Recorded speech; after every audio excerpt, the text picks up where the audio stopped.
Bonjour et bienvenue dans votre émission PACTour TV.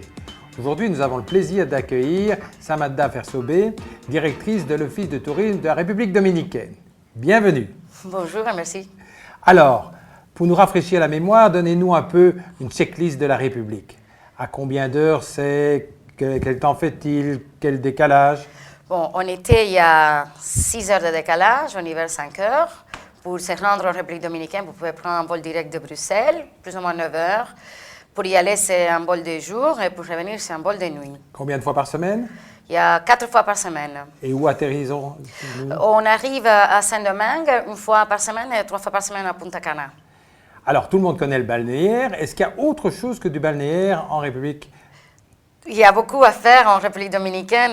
Honnêtement, les montagnes, le trekking, les parapentes, mais aussi une culture à la vieille ville de Saint-Domingue et des parcours culturels dans les centres pays. Il y a une petite hôtellerie locale qui nous permet de ne pas chaque fois retourner à la grande plage? Oui, bien sûr, la République dominicaine, partout il y a des petits hôtels locaux et pas locaux, et aussi qu'on peut rester une nuit ou deux nuits comme on veut pour faire... Ah oui, alors une agence qui a devant elle un client qui veut faire autre chose que du balnéaire, comment fait-elle? Elle doit s'adresser à des réceptifs. Où peut-elle trouver la liste des réceptifs? Chez nous, à l'Office de tourisme, toutes les agences peuvent nous demander ce qu'ils veulent, des réceptifs, la petite hôtellerie, et on va toujours essayer de l'aider à construire leur circuit pour amener leurs clients comme ils veulent. Bien dans disons un circuit vraiment qui est soit fait rêver, soit qui est en avant-première. Alors pour vous, quels sont les deux coups de cœur que vous avez à l'intérieur, hors balnéaire, donc de la République dominicaine? Je dois dire Saint-Domingue, tout d'abord parce que c'est ma ville, parce qu'elle offre la modernité et la vieille ville. Je pense qu'il faut aller reconnaître un peu la vieille ville de Saint-Domingue. Et l'autre, ça serait la presqu'île de Samana, parce que là, on a des observations d'oiseaux, observations de baleines, on a les mangroves, les grottes. Et aussi le balnéaire. Hein, alors, il y a un mois qu'il faut éviter, je crois, c'est le mois des ouragans.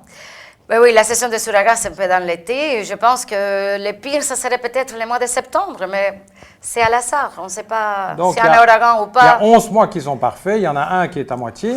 On peut dire qu'il y a 12 mois qui sont parfaits. Quelles sont vos ambitions pour 2012? Combien? J'espère maintenir la quantité de plus ou moins 40 000 touristes que l'on a eu en 2011. Avec une petite ombre, une difficulté? Oui. Est-ce que maintenant, il faut un passeport valable pour rentrer en République dominicaine à partir du 1er mai? Donc, ça pose un peu de problèmes. Allez, on va tâcher que ce petit problème reste un tout petit problème. Et donc, pour vous, agence de voyage, sachez qu'en dehors du balnéaire, il y a tout un tourisme qui, lui, n'est pas encore trop couru et qui révèle vraiment des beautés. Et c'est le moment d'en profiter. Merci. Merci. Et maintenant, je vous invite à suivre le reportage sur la République dominicaine. Bonne vision, bonnes vacances pour vos clients et à bientôt. Alors là, je reviens d'un séjour dans les Caraïbes.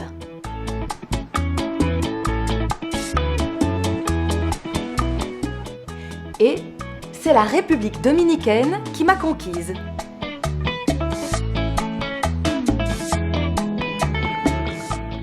J'y ai découvert bien plus que des plages paradisiaques et des hôtels 5 étoiles. On y va ?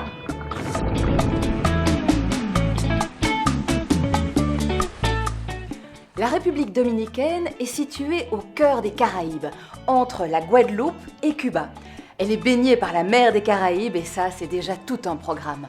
Ce pays d'origine espagnole est grand comme 1,5 fois la Belgique et compte quelques 9 millions d'habitants. Ne soyez pas trop surpris parce que là-bas, tout le monde sourit. Et ça n'est pas vraiment comme chez nous. Le climat est tropical et la meilleure saison se situe entre octobre et juin. Allez, je vous montre mes photos. Il y a 3 régions très différentes. Le nord de l'île, qui est vert et sportif. Le centre, ça c'est la rencontre des traditions, le carnaval, les cigares, le rhum. Et puis l'est et le sud, les plages paradisiaques, les parcs naturels, les maisons traditionnelles, les villes coloniales. Un peu partout, vous trouverez des parcours de golf de renommée internationale, la possibilité de pratiquer votre sport favori ou encore de nager dans des criques isolées. Il y a aussi les petits commerces avec l'artisanat local et les dégustations de produits du terroir.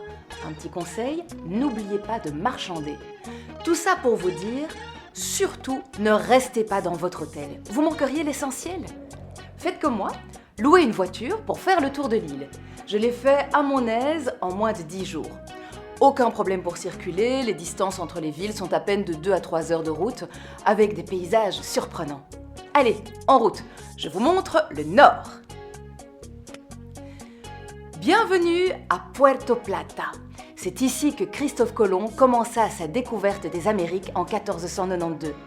Il en reste le fort de la Nativité à visiter et les vestiges du Santa Maria, le bateau de sa première expédition.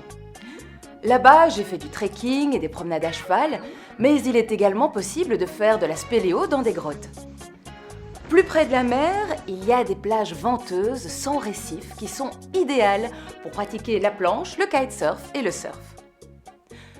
Un peu plus vers l'est, les paysages deviennent plus sauvages jusqu'à ce que vous arriviez à la presqu'île de Samana. C'est là que l'agrotourisme et les écolodges sont concentrés près des eaux limpides où chaque année les baleines à bosse viennent se reproduire. C'est ici aussi que vous observerez en barque une flore et une faune tropicale exceptionnelles dans les lagunes et mangroves protégées. Je vous montre maintenant le centre de l'île. Ici, à plus de 1000 mètres au-dessus de la mer, place aux vallées luxuriantes, aux oiseaux exotiques et à l'authenticité. Moi, j'ai dormi dans un ranch et je dois dire que j'ai découvert une toute autre république dominicaine, faite de producteurs de cigares, de rhum et de danseurs très fiers de leur merengue. C'est une danse traditionnelle magnifique à voir, surtout en période de carnaval. Les après-midi, je les réservais au canyoning et au rafting. Tout est parfaitement organisé et, je vous assure, en toute sécurité. Allez, après le centre, en route vers l'est et le sud de l'île. Quand je suis arrivée à Punta Cana et que j'ai vu le spectacle de ces plages, je vous assure, j'en ai eu le souffle coupé. Je comprends très bien maintenant pourquoi l'UNESCO considère la baie de Bavaro comme l'une des plus belles plages au monde. Sable blanc, eau turquoise, palmiers, noix de coco, des poissons multicolores, des coraux. Vraiment, tout y est. Ici, les hôtels de luxe alternent avec des petits villages de pêcheurs colorés traditionnels dont l'ambiance est vraiment typique. Et rassurez-vous, à Punta Cana, il n'y a pas que des plages. Il y a aussi des parcs naturels, des grottes et tous les sports pour petits et grands. Après ce décor de carte postale, je suis partie plus au sud, vers la capitale Saint-Domingue. Alors voici mes photos de la capitale. Imaginez un peu.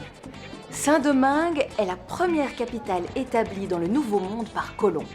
L'UNESCO l'a très bien compris en classant cette ville au patrimoine mondial de l'humanité en 1990. C'est une cité coloniale très préservée, avec ses ruelles, sa cathédrale, ses parcs et bien sûr ses petits restos et ses bars à Rome. Encore un petit conseil, n'oubliez surtout pas le soir la magie de la fête sur la jetée de Saint-Domingue. Dégustation de rhum, danse du merengue et le plein de rencontres au rendez-vous. Ça, c'est l'ambiance dominicaine assurée. Voilà, c'était mes impressions sur la République dominicaine, dont le peuple est souriant et accueillant. Des infrastructures à la hauteur, une diversité de paysages et la possibilité de vacances familiales, culturelles ou sportives. C'est sans hésiter que je vous dis, allez-y et amusez-vous. Vous volerez au départ de Bruxelles avec Jet Airfly ou encore de Paris avec Air France. N'oubliez pas de consulter les offres dans nos brochures. À très bientôt sur Bitravel TV pour de nouvelles découvertes. Ah oui, j'oubliais, notre grand concours Bitravel en collaboration avec l'Office de tourisme de la République dominicaine et le tour opérateur Travel World. Gagnez un séjour de 8 jours à Punta Cana pour 2 personnes. Cliquez ici pour participer. Bonne chance!